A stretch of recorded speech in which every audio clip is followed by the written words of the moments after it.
우리의 감정은 날씨처럼 매일 변한다. 때론 불안정하지만 오래 지속되지 않는다. 구름이 너무 많으면 햇볕을 쬐고 싶어지고 햇볕이 너무 뜨거우면 그늘을 찾고 싶어지는 것처럼 감정은 어떻게 행동해야 할지 알려주는 일종의 신호 같은 것이다. 항상 우리의 감정에 귀를 기울여야 함은 분명하지만 나와 감정은 별개라는 사실 또한 잊어서는 안 된다. 안녕하세요. 잘 지내셨죠? 한 이틀 봄비를 시원하게 내려주고 다시 오늘은 햇살이 가득한 봄 날씨네요. 이런 봄 날씨는 정말 마음을 설레게 하는 그런 마력이 있는 것 같습니다. 오늘 이런 날에 어울리는 인생의 단비 같은 그런 책을 준비했습니다. 대만과 국내에서 사랑받는 베스트셀러 작가님인 류시안 작가님의 어른을 위한 인생 수업이라는 책입니다. 작가님은 행복한 인생은 우리가 어떤 태도를 선택하느냐에 달려있다고 얘기하고 계십니다. 우리는 이 세상에 태어나 모든 것을 처음 배우고 그 순간마다 깨달음을 얻으며 나름의 가치관을 정립하여 세상을 살아가려고 애쓰고 있죠. 그 과정에서 인생을 잘 살아간다는 건 무엇일까? 진정한 행복이란 무엇일까와 같은 보다 근원적인 질문에 도달하는 건 어쩌면 필연적인 일일 것입니다. 이 책에서는 장마다 현대인의 과제와 고민을 마주하는 태도에 관한 간단한 조언이 담겨 있습니다. 우리가 아무리 나이가 많더라도 오늘은 누구나 처음 살잖아요. 그러다 보니 새로운 오늘을 매 순간 잘 살기 위해선 제 생각에는 배움을 끊임없이 가져야 하는 것 같습니다. 그런 의미에서 이 책은 삶의 방향과 마음의 방향을 잡을 때 도움이 되실 그런 책인 것 같습니다. 책에선 인생의 50가지의 지혜를 전해주고 있는데요. 저는 오늘 일부 내용을 낭독해 드리려고 준비했습니다. 그럼 책 속으로 들어가 보겠습니다. 여러분의 구독과 좋아요는 저에게 큰 힘이 됩니다. 인생이라는 공연을 감상하라. 우리가 이 세상에 온 것은 인생이라는 멋진 공연을 보기 위해서지 가장 좋은 자리에 앉아 잠에 빠져 있기 위해서가 아니다. 당신은 지금 어떤 삶을 살고 있는가? 이번에는 우리 삶과 닮은 한 일화를 통해 이야기를 시작해 보려 한다. 세계적으로 유명한 마술극단이 어느 작은 시골 마을에 순회 공연을 갔다.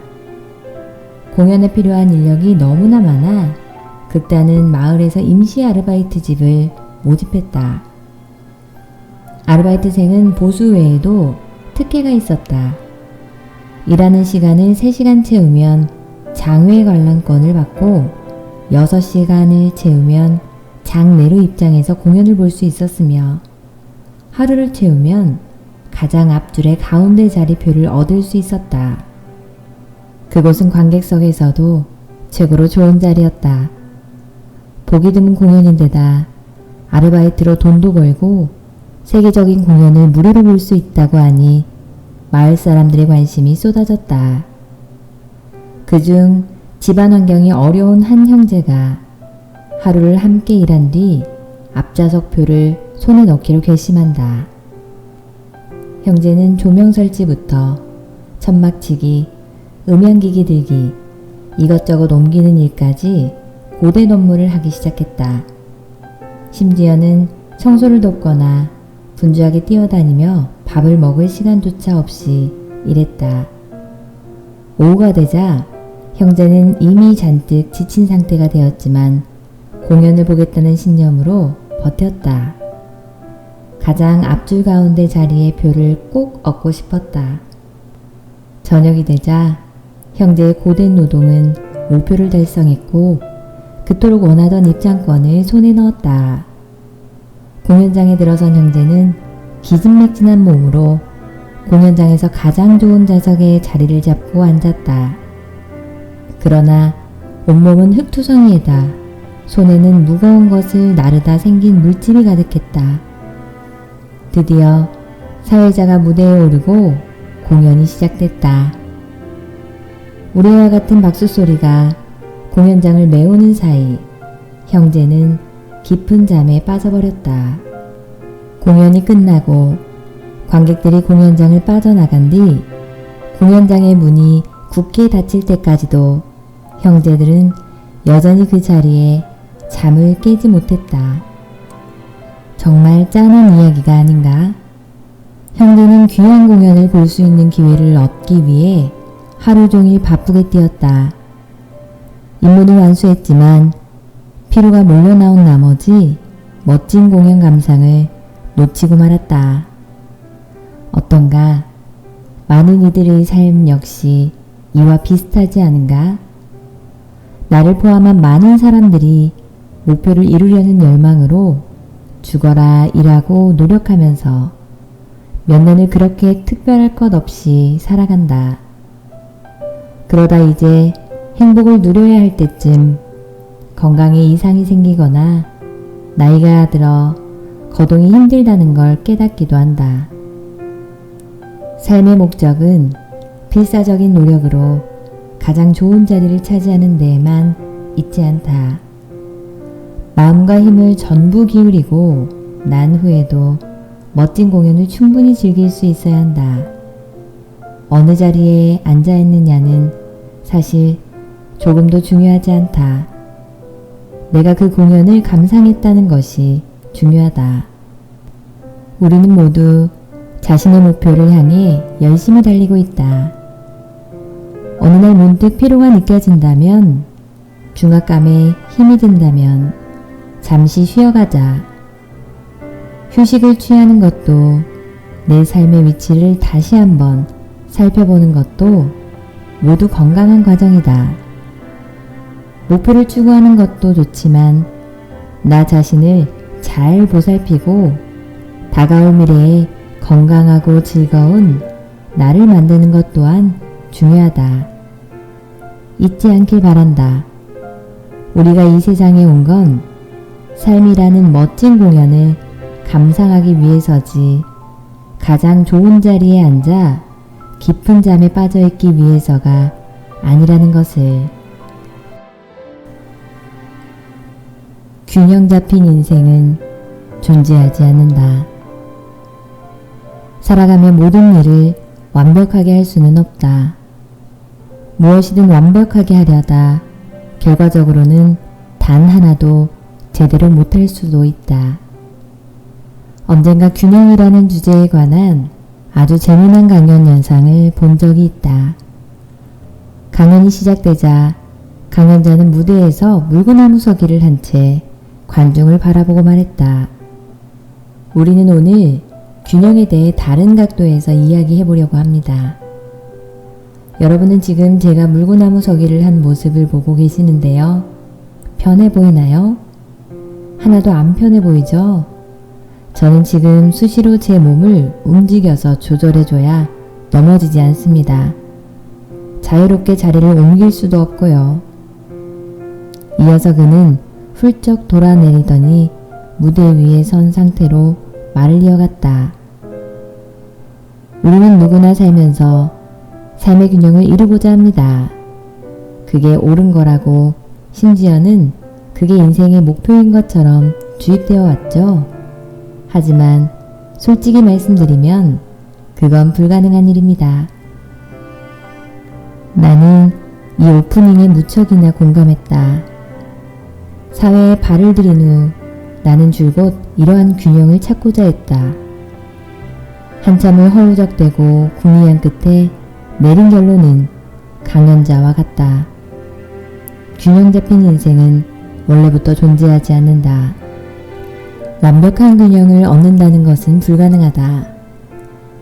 왜냐하면 인생은 변수로 가득하기 때문이다. 나의 삶과 일이 드디어 균형을 이루고 심리적인 안정을 느끼는 순간 하늘은 내게 또 다른 변화구를 던진다. 우리는 또다시 다급한 마음으로 임기응변을 발휘해 위기를 처리해 나가야 한다. 평범해 보이는 인생도 끊임없이 바쁘게 돌아간다. 얻는 것이 있으면 반드시 잃는 것이 있듯 한쪽에서 원하는 것을 이루면 다른 한쪽은 실망하게 된다. 살아가며 모든 일을 완벽하게 할 수는 없다.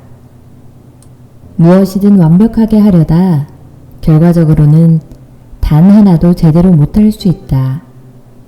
그렇다면 이렇게 생각해 볼 수 있다. 불균형을 피할 수 없다면 생각을 바꿔서 그 상태를 감싸 안아주는 건 어떨까?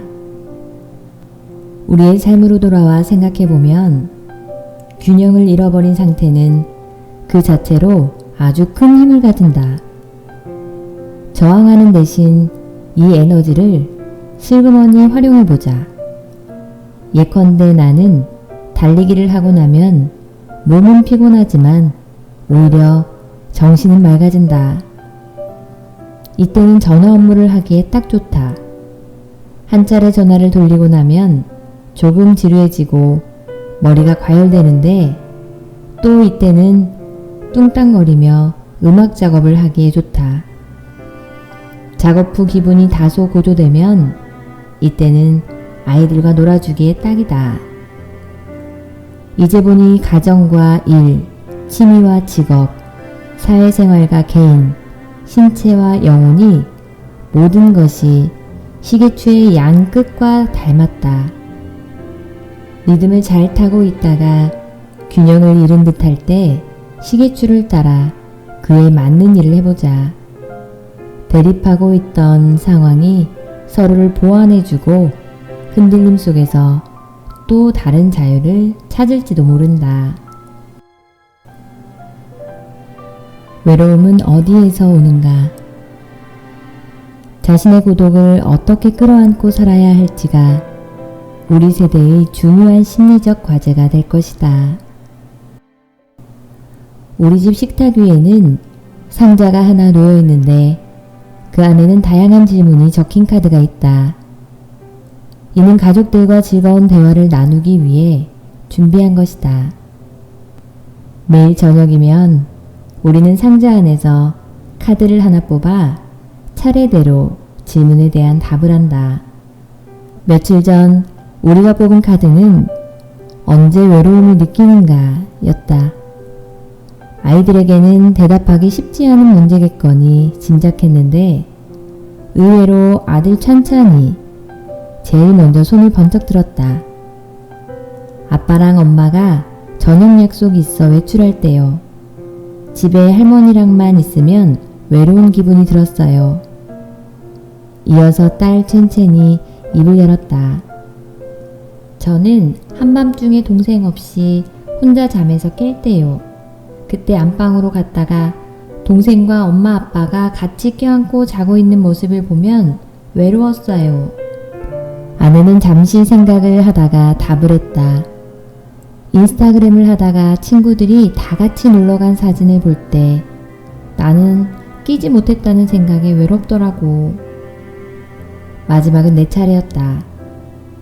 외국으로 출장 가면 저녁에 가족들하고 영상통화를 하잖아. 전화를 딱 끊는 순간 외로운 기분이 들더라. 외로움에 관한 대답이 전부 제각각이라는 사실이 재미있었다. 우리 가족 각자가 느끼는 외로움의 원인은 무엇일까? 외로운 감정에는 여러 가지 모습이 있고 또 다양한 원인이 존재한다. 자신의 외로움을 해결하려면 먼저 외로운 감정에 대해 확실하게 이해해야 한다. 스스로 질문을 던져보자. 이 감정은 어디에서 온 걸까? 주변에 의지할 가족이나 친구도 없이 혼자 있기 때문일까? 아니면 그저 나의 주관적인 감정 때문일까? 나는 이 감정에 어떤 방법으로 대처하고 있는가? 외로움의 원인을 해결하는 데 적합한 방법인가? 아니면 방법은 전혀 생각해 본 적 없이 감정을 무디게 만들거나 회피하고 있지는 않은가. 외로움에 맞서는 가장 좋은 방법은 그것에 대해 이야기를 나누는 것이다. 우울증 치료제도 속마음을 터놓고 나누는 대화 앞에서는 장사 없다. 만약 명절이 되어 오랜만에 고향에 돌아갔다면 가족들에게 슬쩍 물어봐도 좋다. 혹시 외로울 때 있어? 언제 외롭다는 생각이 들었어? 명절에 나눌 이야기로는 적합하지 않을 수도 있으나 너무 무거운 이야기로 만들지 않으면 된다. 망망대해에서는 백고동이 울리지 않으면 서로의 존재는 알아도 상대가 어디쯤 있는지는 알 수 없다. 백고동이 울려야 저 안개 속에 또 다른 배가 있음을, 그것도 아주 가까이에 있었음을 알게 된다. 그날 저녁 집에서 나눈 대화 역시 그랬다. 카드에 적힌 질문을 통해 문득 외로움을 주제로 이야기의 장을 열었다. 가족들과 한바탕 이야기를 나눈 후 설거지를 하며 진실했던 대화를 다시 떠올려 보았다. 우린 더 가까워져 있었고 덜 외로워졌고 한 발짝 더 가족이 되어 있었다. 맹점은 더 나은 어른이 되기 위한 기회다. 타인과 소통할 땐 열린 마음으로 나의 맹점을 공들여 관찰하고 개선해야 한다. 맹점이 있다는 건 나쁜 것이 아니다. 오히려 더 좋은 사람이 될 수 있는 기회다. 타인과 논쟁을 할 때 우리는 상대의 표정과 말투, 바디랭귀지 등이 주는 신호는 정확히 감지하면서 자기 자신의 표정이나 목소리는 그다지 의식하지 못한다. 또 자신의 언행이 상대방의 감정과 반응을 만들어냈을 가능성 역시 생각하지 못한다. 평소라면 자신의 말과 행동이 타인에게 영향을 줄 수 있다는 것을 충분히 자각할 수 있다. 그러나 감정이 격해지기 시작하면 상대방의 표정을 포함해 주변 환경에서 느껴지는 위협에 극도로 신경을 쓰게 된다. 동시에 자신을 알아차리는 능력은 점차 약해진다. 자신이 화난 표정 때문에 상대방 역시 화난 얼굴을 하고 있을지 모른다는 사실을 아예 눈치챌 수가 없는 것이다. 마치 거울을 보고 있으면서도 그 사실을 모르고 있는 것과 같다. 소통의 가장 큰 맹점이 바로 여기에 있다. 우리가 화나있을 때는 눈앞의 상대방이 무서운 호랑이처럼 계속 나를 향해 소리치고 있을 것이다. 누구에게나 유쾌하지 않은 순간이다. 이때 이렇게 해보는 건 어떨까? 상대방의 얼굴은 거울이고 나는 그 거울 앞에 서 있는 상상을 해보는 것이다. 그러면 귀밑까지 빨개진 상대방의 얼굴이 나의 상태와 비슷하다는 걸 느낄 수 있지 않을까? 거울에 비친 나를 진정시키고 싶다면 일단 내 표정을 먼저 풀고 내 말투를 누그러뜨려야 한다. 누군가는 맹점이 덜 드러나는 방법은 무엇인지 궁금해할 것이다. 가장 좋은 방법은 상대방의 반응을 참고로 삼는 것이다. 상대가 곧 나의 거울이기 때문이다.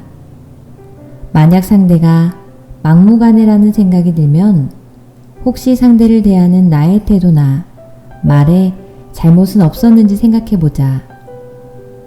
상대가 나를 존중해주지 않은 것 같을 때에도 혹시 내가 상대방의 말할 권리와 생각을 무시했던 건 아닌지 가슴에 손을 얹고 물어봐야 한다. 또한 상대가 내게 큰 관심이 없어 보일 때는 혹시 내가 상대방에게 소홀하고 무관심한 적이 없었는지 반추해보자. 만일 상대가 줄곧 비이성적으로 나를 공격해 올 때도 혹시 내가 그에게 부정적인 감정을 느끼고도 언급을 피했던 건 아닌지 되돌아보자. 타인과 상호작용을 하는 데 있어 맹점을 발견하고 자신의 행동을 조절하는 것은 매우 중요하다. 언쟁을 하게 될 때 오로지 남 탓하면 그 어떤 문제도 해결할 수 없다.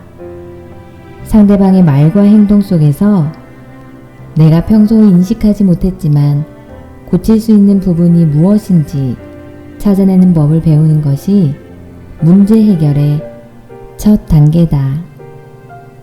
더 나은 어른이 되고 싶다면 운전하기 전에 사이드미러를 반드시 조정해야 하는 것처럼 나의 맹점도 적절히 바꾸거나 조정하지 않으면 사각지대가 생겨 결국은 사고가 날 수 있다. 다른 사람과의 상호작용에서 내가 가진 맹점을 열린 마음으로 공들여 관찰하고 개선해 나가자. 맹점이 반드시 나쁜 것만은 아니다. 오히려 나를 더 나은 사람으로 만들 수 있는 절호의 기회라는 걸 잊지 말아야 한다. 세심한 관찰과 겸허히 배워나가는 것에 익숙해지고 나의 부족함을 인정하고 바꾸고자 할 때 어느새 나는 한 발자국 앞으로 나가 있을 것이다. 마음속에 세워둔 목표 역시 확실하게 이루어 나가게 될 것이다. 시간을 관리할 수 없다면 정신은 매일 정해진 시간에 창작 활동을 하는 것이다. 정량은 매일 너무 많은 것을 하지 않는 것이다. 정시와 정량은 창작자가 풍부한 창의력을 유지할 수 있는 비결이다. 나는 다양한 직업을 갖고 있다. 그래서 늘 여러 가지 일을 동시에 진행하는데 집에는 아내와 아이까지 있다. 그래서인지 내가 시간 관리를 잘할 거라고 생각하는 사람들이 많다. 하지만 솔직하게 시인하자면 시간에 대한 나의 판단은 늘 지나치게 낙관적이다. 3시간이면 끝낼 수 있는 일에 5시간 이상 쓰고 차로 30분이면 갈 수 있는 거리를 실제로는 45분을 쓴다. 친구와 점심을 먹다가 1시간 정도 이야기를 나눴을까 싶으면 친구가 웃으며 어이 형님 2시간이 다 됐어. 일하러 들어가 봐야 하는 거 아니야? 하고 알려주는 식이다. 만약 우리 마음 안에 스톱워치가 있다면 내 것은 분명 녹슬었을 것이다. 시간 관리는 많은 사람들의 고질병이다. 우리에게 2시간이 주어진다면 우린 3시간을 쓰게 될 것이고 10시간이 주어진다면 우리는 아침나절을 쓸 것이다. 정말 풀기 어려운 문제다. 특히 크리에이터나 프리랜서 혹은 완벽주의자에게는 더욱 그렇다. 자신이 만족할 만한 수준에 도달하기까지 시간은 언제나 부족하고 또 부족하다. 당신도 그렇다면 축하한다. 반어적 표현이 아니다. 사실 자신에게 엄격하고 발전을 추구하며 스스로 동기부여를 한다는 것은 정말 멋진 일이다. 다만 시간을 늘 과다하게 쓰고 수면이 부족하며 다크서클이 심한 데다가 성격이 까칠해지고 마음까지 초조해진다면 좋지 않겠지만 말이다. 내게는 답답한 것이 하나 있다. 나의 아버지는 그림과 글씨 쓰기 작업을 꽤 많이 하신다. 그런데 매일 오후 3시 30분이 되어서야 사무실에 오고 6시 30분에 저녁 식사를 한 뒤 일을 조금 하다가 정확하게 8시에 산책을 한다. 아버지를 시계로 써도 될 만큼 시간을 정확하게 지킨다. 어떻게 하는 거냐고 물었더니 아버지는 나이든 스님 같은 얼굴로 대답하셨다. 풍부한 창의력을 유지하려면 무조건 삶을 간소화해야 해. 정말 그렇다. 아버지는 집에서 식사할 때면 늘 우리에게 음식을 대신 덜어서 앞에 놓아달라고 하셨다. 그 어떤 결정을 할 필요도 없이 끝까지 다 먹으면 그만이었다. 외식할 때도 늘 가는 곳은 식당 2곳으로 정해져 있었다. 평일에는 집 밖으로 한 발짝도 안 나갈 만큼 대단한 집돌이였다. 하지만 나는 매일 회의도 나가야 하고 친구와의 식사 약속도 자주 있다. 아마 대부분의 사람이 그럴 것이다. 일상을 살다 보면 재빠르게 대처해야 할 일들이 아주 많고 갑자기 하고 싶은 일이 생겨서 그 일을 하게 되는 경우도 많다. 결국 우리는 살기 위해 일하는 것이지 일하기 위해 사는 건 아니지 않는가. 간소화가 안 된다면 차선책을 택하자. 나는 정시와 정량 지키기를 해보기로 했다. 내가 생각하는 정시는 매일 정해진 시간에 창작 활동을 하는 것이다. 정량은 매일 너무 많은 일을 하지 않는 것이다. 나는 현재 매일 아침 9시부터 11시까지 시간을 정해두고 글을 쓴다. 모든 방해를 없애고자 휴대폰과 와이파이를 끈다. 한눈을 팔지 않도록 종이를 옆에 한 장 놓아두고 다른 업무 생각이 나면 일단 그 종이에 적어둔다. 중요한 건 11시가 지나면 글을 반밖에 못 썼더라도 무조건 컴퓨터에서 벗어나는 것이다. 당신이 창작을 하는 사람이라면 이 같은 상황에서 가장 독해져야 할 순간은 시작이 아니라 정지라는 걸 알 것이다. 겨우 영감이 떠오르고 생각이 슬슬 풀리기 시작했는데 쇳불도 당김에 빼냈다고 일사천리로 써야 하지 않겠는가? 하지만 전혀 그렇지 않다. 나중에 한 사실은 완벽주의와 일사천리가 공존할 수 없다는 것이다. 완벽주의의 힘이 달릴 때까지 일을 하도록 만드는데 실제로는 진작 멈춰야 하는 일이 많다. 완벽주의를 가진 창작자라는 동물은 길들여질 필요가 있다. 길들인다는 것은 배고프게 만들고 제한을 주어 마음대로 할 수 없게 만드는 것이다. 오늘은 여기까지 하겠습니다.